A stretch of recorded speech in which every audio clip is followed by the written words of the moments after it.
Mr. Speaker, will you please call the House to order? The bill is passed. We'd like to get a budget that represents the interests of the people who are standing here with me now. To be part of the struggle to achieve a better society for all. Who here in this chamber feels that their children should be punished for something that they did? Hi, and welcome to Assembly Update. I'm Assemblyman Phil Ramos, representing the towns of Brentwood, Bayshore, Central Islip, and Islip. Education is key to the future of our community and the future of our children and families. Districts such as Brentwood, Bayshore, and Central Islip, the focus of every family is their children and their future and the opportunities that education might bring. Today I have two distinguished guests who have been leaders in the area of education in the Brentwood School District, and that is the president of the Brentwood School Board, Helen Moss. How are you, Helen? Good. Thanks for having me. And we have another school board member, Robert Feliciano, known to many, needs no introduction. Welcome to both of you. Thank you. Thank you. Happy to have you guys here. Thank you. This year we're facing the issue of our budget as we go through this exercise every year, but we're in a different place than we have been in the past several years as far as revenues. Yet schools like Brentwood face some very serious challenges. You are up here, as you do every year. You're one of the few school boards who actually comes up to Albany and engages their legislators and gets becomes part of the process. Today you've been up here, in addition to meeting with me, you've met with key players here in the Assembly to make sure that you make it known the needs of Brentwood and that they're figured into the actual negotiations, as well as meeting with central staff. So why don't we start with Helen? Why don't you explain a little overview of the budget and what Brentwood faces, what the priorities are? Well, what Brentwood really faces right now is that we have several different key areas, especially the Part 154. Mm-hmm. That's a mandate that we just received, and we don't have the funding right now, and the funding was not given to us. But Part 154, that mandates that a certain number of bilingual education teachers be assigned. Right. What's different from what we had before? Well, right now, with the breakdown of the Part 154, with the E, now it's called the ENL and the ELL, we have to go out and hire 30 additional teachers just to meet with the different breakdown of the criteria that will suffice our students. And correct me if I'm wrong, but I believe that this mandate now, it says that as little as 4 students who speak a particular language would need a teacher assigned. Will have to be specific. Will have to be assigned a teacher in their current language. It could be English. I mean, it could be Spanish. It could be Haitian. Creole, and it could be some other languages. It's a very good thing for students. Exactly. The problem is that the funding has not come with the mandate. So Brentwood has hired 30. We will have to do that to meet the mandate, right? So since the funding is not coming, you have to cut into some resources. Of course, that the students are receiving now. Exactly, and over the last 5 years, our funding has been decreased, and considering that we're one of the largest school districts, and our student enrollment in the last 5 years has increased over 2,500 kids. We now have 18,500 students. We're the largest school district in suburban school district, right? On Long Island. On Long Island. And the funding has not been appropriate, to sustain the staffing and the staffing and the resources that we need to make sure that our students get the best education. Robert, we really took a hit during the recession, and now we're just coming out of it. But at the same time that we took funding cuts because of the lack of revenues, because of the economic crisis that we're in, at that same time, we're one of the few communities that was growing, demographically growing on Long Island, where other school districts have been shrinking, ours has been growing at an alarming rate, but without the funds to really meet those needs, we do a disservice to our students, right? Absolutely. First of all, I'd like to thank you, Assemblyman Ramos, for always being there for our community and for having us here. And I believe that a better representative we just couldn't have here in New York State. With that being said, Brentwood hasn't had a enrollment growth of over 2,500 kids in the past 5 years. which is very different from the surrounding school districts in Suffolk County that have mostly seen a decrease in enrollment. So with that being said, we've had to find that money to educate those 2,500 additional kids within the reserves that the Brentwood School District has. On top of that, you know, one of the more pressing issues that we've had to also deal with is that, you know, of the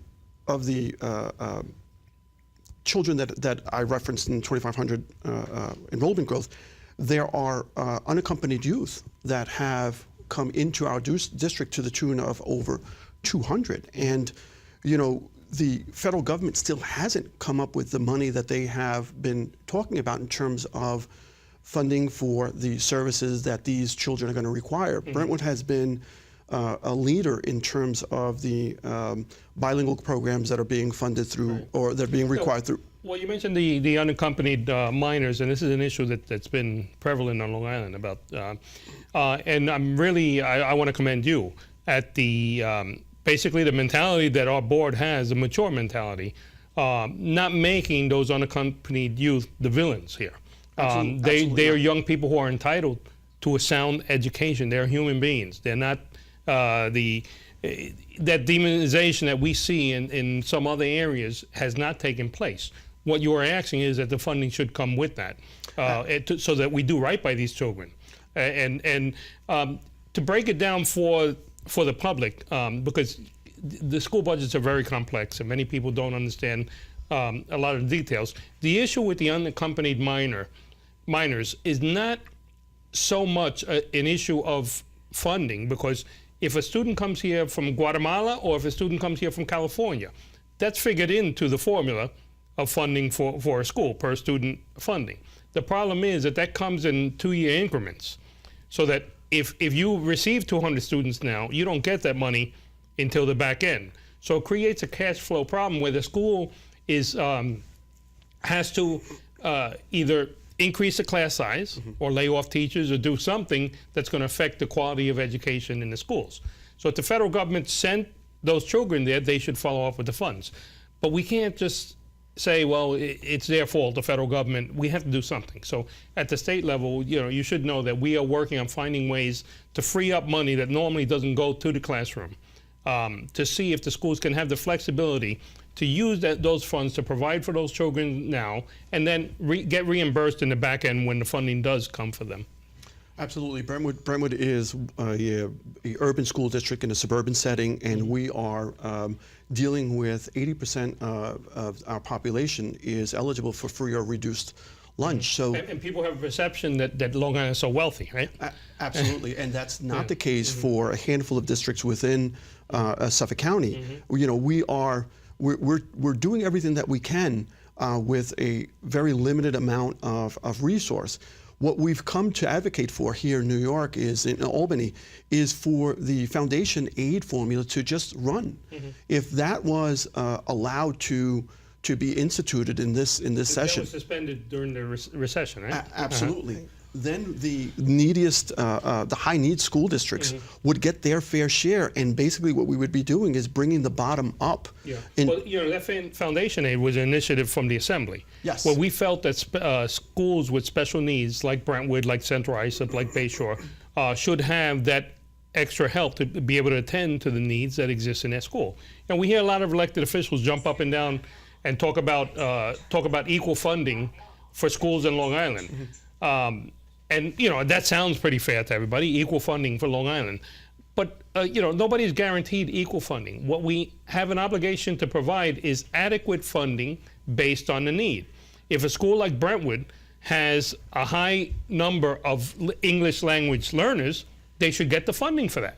If another school does not have that, they should not get the funding for that. We're not talking about equality in funding. We're talking about adequate funding for the need. So the foundation aid, it did a disservice to our Brentwood schools, because suspending that did not fill that need. So we're working within the Assembly. I know you met with key players today, and you pleaded with them to advocate to implement that basic, the funding, the foundation aid, to be able to help Brentwood.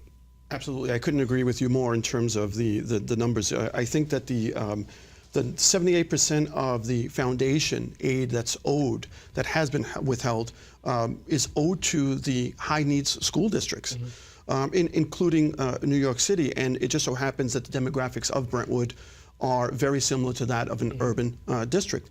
And I think that at the end of the day, you know, for me personally, this is an issue, this is a moral issue, where it's the children who can least afford to have a subpar education be the group that bears the burden of the conflicts here in Albany. You know, we need to move on this. We need to move on this quickly, because as you stated earlier in the day, you can't redo education once a child goes through school. Exactly. He's not going back. And opportunity delayed is opportunity denied, right? Right. Yes. And as Robert said, this is a moral issue.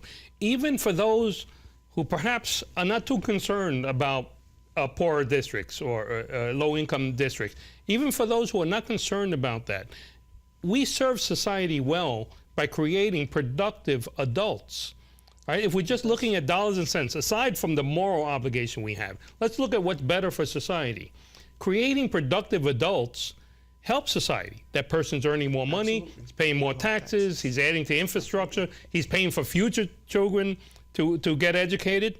If we marginalize somebody by denying them a sound basic education, that costs society. And it doesn't just cost the taxpayer in the poor district, it costs everybody. So it's in everybody's interest to be able to invest in education. That's a tide that rises all ships. And you know, this is, I know that you have been championing this message to everybody. For a long while. And you know.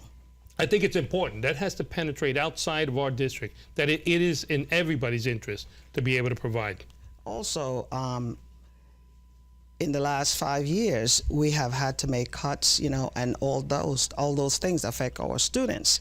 And again, if we do not get the funding that we need, you know, to give them the resources that's necessary, that's the only other options that we have. And right now, in the last 5 years, we have been depleting our reserves to help us to get the resources that the students they need. Plus, also cutting back on the teaching staff and you know, supplies and stuff that they need. And we cannot just continue to do that anymore. Our reserves are such that we're at the point now that we cannot do that anymore. And if not, well, thank God, economically, we're in a different place this year.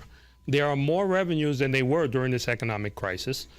So I think this year's budget is a matter of making sure that the priorities are met, and that the funding goes where it's supposed to go. You know, we've seen you know, proposals from the Senate that propose more funding than what the executive proposed, but where it goes is very important to us. Where it goes is very, very important to us. Yeah. You know, and the poor and minority districts are the ones that are in need. So, and where the need is, that's where the funds should go. And what you described a little earlier is the vicious cycle of poverty, that, you know, where you are underfunding, Right. you know, districts that are high needs. You know, it's a self-fulfilling prophecy. These kids aren't going to have the tools that they need to make it in their own lives, and the poverty just continues to come back into the community. We just don't catch a break. Yes, yes. You understand, you know, these social issues, and I always say it's easier to raise, and easier and cheaper to raise productive, vibrant adults, children, than to fix broken adults. So we have this obligation to make this investment. I want to thank you both for being such champions in our community of education on behalf of all the working families. Thank you so much for having us. Thank you so much, Robert.